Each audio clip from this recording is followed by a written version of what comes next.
Pendidikan adalah tempat persemaian benih-benih kehidupan dalam masyarakat.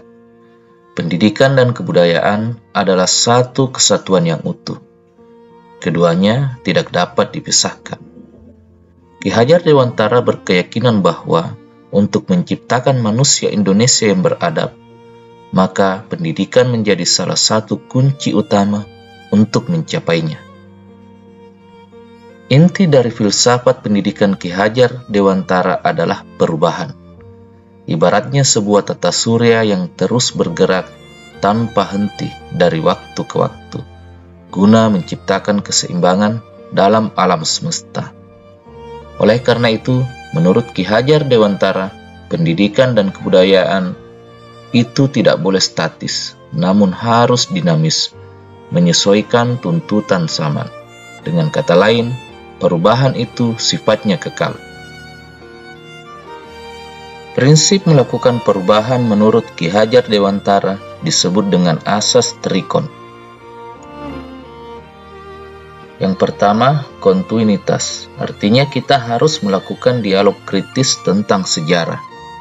Dalam bergerak maju ke depan, kita tidak boleh lupa akan akar nilai budaya yang hakiki dari masyarakat. Kedua, konvergensi, artinya pendidikan harus memanusiakan manusia dan memperkuat nilai kemanusiaan. Kemudian yang ketiga, konsentris, artinya pendidikan harus menghargai keragaman dan memerdekakan pembelajar. Dalam menuntun laku dan pertumbuhan kodrat anak, Ki Hajar Dewantara mengibaratkan peran pendidik sebagai petani atau tukang kebun. Ia dapat memelihara tumbuhnya benih dengan cara mengolah tanah, mengairi, memupuk, dan menghilangkan hama, sehingga tanaman tumbuh subur, berbunga, kemudian berbuah.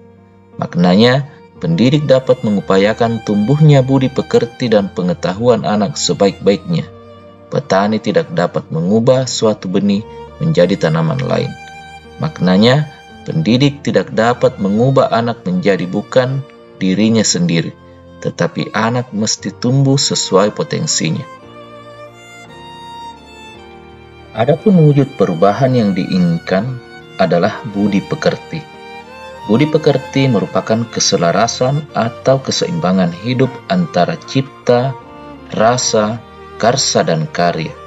Budi pekerti melatih anak untuk memiliki kesadaran diri yang utuh untuk menjadi dirinya atau kemerdekaan diri dan kemerdekaan orang lain.